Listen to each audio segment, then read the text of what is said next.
Hello everyone, this is EGWwrites, the author and creator and voice of Lady Eilean. This audiobook video is a companion piece to the novel Lady Eilean, which is available to read for free at wattpad.com. You can find this book and a handful of others on my profile. To view that, please visit wattpad.com/EGWwrites. Two quick housekeeping notes before we get started. Number one, this book will contain adult content, so listener discretion is advised. Please use headphones or listen privately. Number two, I live in New York City, and as much as possible, will try to edit around city sounds like sirens, car alarms, shouting, traffic, and etc. But sometimes there is no avoiding it. My apartment is a little too small for a recording booth. Thank you for your patience. Now, grab a cup of coffee or tea, snuggle up, and let's read. Lady Eilean, Chapter 24. The rain continued well into the night. Cold, tired, and soggy, I retired to my rooms after sharing a cheery dinner with Alex in the study. I was still fantasizing about the buttery vegetables and tender roast when I opened my door and found Wallace inside, spinning in circles on the rug in front of the fire. Bess sat in a nearby chair, watching through half-lidded eyes as her daughter sang nursery songs in a sweet, high voice. "Leyland!" Wallace trilled, doing her very best to say my name as she rushed forward and plowed headfirst into my skirts. "Hi, baby Wally," I cooed back, running my fingers through her hair. "I wouldn't have intruded, but Wallace wanted to see you," Bess said. Waving off her concerns, I said, "What's mine is yours, Bess. I'm rarely in my rooms but to sleep anyway." I walked toward one of the reclining chairs around the fire. Wallace came along for the ride, her arms tight around my legs and her feet stacked on top of mine. When I sat, Wallace threw herself half onto the seat, kicking against me until I pulled her up onto my lap. There she nestled into my side and pulled the ribbon from my braid. Tugging on my hair, she continued singing her song, repeating the same phrase. "She only knows the one line," Bess explained with a tired laugh. "Did you have a good dinner?" I asked Wallace. "Ham and carrot," she said with a wide, manic smile. "What else?" Wallace thought for a moment, scrunching her face up comically. "Crunch, crunch." I looked to Bess for translation. "Cook made water biscuits." "Ah, how special." Wallace laughed and crawled into my lap, snuggling into the crook of my arm. I contented myself with watching her as she pulled apart my curls and braid. Squeezing her, I bent down and kissed her impossibly smooth brow a few dozen times. That caused her to laugh and nuzzle closer, curling into me. I held her like the baby she no longer was, enjoying the heat of her body against my torso, the surprising weight of her head on my arm. Bess looked on, a contented smile on her face. "You're getting so big," I said, studying my niece. Watching her grow was more agonizing than I had ever imagined, but special, too. It was fascinating to watch as she learned new words and skills. "She'll be a right tear, just like her da," Bess said, nodding. "But I think Elmsmere would do well with a few more wild girls, don't you?" I agreed. "We should bring her up with a better chance than I had. She'll get proper schooling, and for anything she's interested in, we'll make sure she has instructors. Don't promise too much or she'll start following you around like a shadow. All day long she wants to know where Leyland went." Laughing, I hugged the girl tight. "Good," I said, meaning it with a full heart. I wish I had possessed half a mind to follow my brothers around. Maybe things wouldn't have been such a mess. "It wasn't so bad," Bess started, biting the inside of her cheek. I looked at her, dipping my chin. "We were doomed. Don't pretend otherwise." "You're right, but we are not doomed anymore. There's no use continuing to beat yourself up for it. Who could have predicted any of this happening?" "My father, for one," I grunted. "My mother, second." Bess shook her head, laughing to herself. "Fine. Stay grumpy forever if that's what you want." "That's not, isn't it?" she challenged me, eyes bright. When I didn't answer, Bess chuckled. "We have the northern men, and Alex's men now. The time for could-haves and would-haves is over, Eilean." I distracted myself with bopping Wallace on the nose and making her laugh. Anything to face the truth in Bess's claims. I had been nursing a bitter hurt, and for a long time. Perhaps it was time to let it go, to look toward the future and embrace life as I built it. "A selfish part of me just wants an apology," I said eventually. The admission hung in the air like a cobweb, fragile and unexpected. Bess nodded, looking at me with sympathy. She reached across the small sitting area and placed her hand on my knee. "You're not likely to get one. Can you live with that? Have a good life in spite of it? Or will your need to place blame prevent you from seeing what you have?" "What about when they come home?" I hedged, calling in the specter of my would-be family. Their faces haunted the hallways from old portraits, but they had become like ghosts. Where they were, what they were up to, when they might return were all unanswered mysteries. Figure that out later. You don't know when they'll return and what circumstances you'll be in then. You'll wear yourself out constantly trying to predict the future. Bess cocked her head and grinned. Unless you have magical powers, of course. I laughed. No, not yet. I wiggled my fingers towards her as if sparks might fly from them. Bess shifted in her chair, settling in. She pulled back her hand from my knee. I'm glad Lord Leslie came home. You smile more. Home. The word felt odd hearing it out loud. But hadn't I used the same in my plea for him to return? Bess picked up some knitting from a basket on the floor and started working, humming as she slipped the needles through the yarn. Soon, she started singing. Her voice was perfect, her tone clear.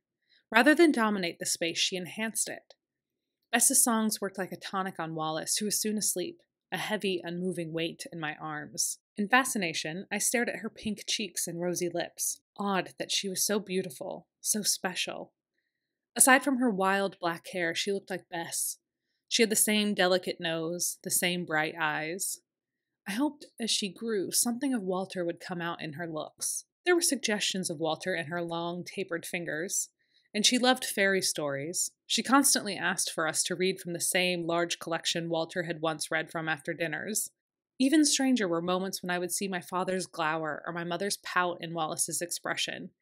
A shift of her eyes and I'd see John glaring at me. She was brash and excitable like Rupert. An unfamiliar grief overtook me. I was unaccustomed to missing my family, longing for them. But I felt that sadness now. It replaced the more familiar rage I associated with their memory. I let myself sit in the feeling for a moment and considered Bess's words. Could I build a life instead of stewing in the past? My family may never seek my forgiveness, but I needn't consider myself less than anymore. I didn't have to hold myself to the judgment of ghosts. Bess and Wallace could be my family. So could Alex. Callum and Angus too, if they wanted. I could build a home, a family, change the world, whatever I wanted to call it. It seemed I possessed some of Alex and Callum's idealism, after all. A lightness buoyed my spirits and I smiled. I kissed Wallace on her brow. She still smelled so unworldly, so like a baby even as she was nearing 2 years. Soon she wouldn't have time for my cuddles. The thought broke my heart. But she would be my family, and she would know it. Between Bess's songs, Wallace's warmth, and my newfound contentment, I slipped into a snooze. I jerked awake when a knock came from the other side of the door. Come in, I grumbled, rubbing my hands across my face. Alex strode in with a purposeful eagerness. He looked right at me, his mouth pouty and tempting. There was a hunger in his eyes that turned my insides to liquid. Eilean, he sighed, the sound of my name on his lips going right through me. Holding his consuming stare, I trembled. I knew, then and there, that our conversation this morning had been some kind of test, some wall he was building up courage to scale, and in a muddy field, on horseback, he had acquired the daring he needed to enter my bedchamber once again. His passion and intent were plain enough to see. I suppose I should go, Bess crooned, rolling her needles into her knitting and ducking her head to hide her smirk. What? Alex looked down, noticing her. The heat behind his eyes skittered away, as if someone blew out a candle. He blushed hotly. Oh. He looked back at me, bewildered, his jaw slack as he tried to find his next words. No, I didn't know you had company. Please don't. I'm interrupting. I snickered, hiding my smile behind my hand. Alex bowed to my sister-in-law with plucky formality. Bess, right? Or do you prefer Elizabeth? Bess, she answered with a knowing smile. She flicked her eyes between Alex and I. You were at the wedding? Yes, I was. It was one of the most beautiful moments of my life. Alex's gaze drifted toward mine, as if distracted by the memory. His eyes unfocused for a moment, and then he blinked, shaking his head. And who is this? He asked with a start as he noticed Wallace in my arms. Bess and Walter's daughter, I said, my voice low to keep from waking the child. Have you two not met? You and Alex have eaten every single meal alone in that study since his arrival, Bess said, eyes flashing. My jaw dropped. That cannot be true. It is, Bess said smugly, her voice rippling with laughter. I grimaced at Alex at the impropriety, but still said, Be quiet and don't wake her, Alex, but allow me to introduce Wallace MacLeod. Alex grinned and walked from the entryway over to where we sat. He knelt before my seat, reaching out to hold Wallace's tiny hand in his own. His thumb traced over the back of her knuckles. "She's perfect," he exhaled. "The last time I was here, there was only one Miss McLeod. Now there are two. I think you'll do the family proud." Touched by his sentiment and gentleness, I found myself choked up. "I was sorry to hear about Walter," Alex said, turning to Bess. Bess's face blanched, and she offered him a tight smile. "Thank you." Genuine pain darkened Alex's features. His eyes drooped and his mouth pressed into a frown. Without looking, he reached up and covered my hand with his own. Bess sniffled, her violet blue eyes sparkling with unshed tears. Clearing her throat, she attempted to collect herself. She stood, holding out her arms for her daughter. "It's probably best I take her to bed." Standing, I passed over the babe and ushered Bess to the door. With a kiss on the cheek, I bid her good night. When the door closed, Alex spoke hastily, as if absolving himself from a grave sin. "I hope I didn't ruin your evening. I did not know Bess was here, and then to bring up Walter." "It's fine, I think," I said, sitting back down on the couch. Bess and I had never talked about Walter's loss, what she might feel about it. I'd never been sure of the best way to broach the subject. Alex was still squatting in front of the chair I had vacated. I patted the cushion beside me and bade him sit. "What are you here for?"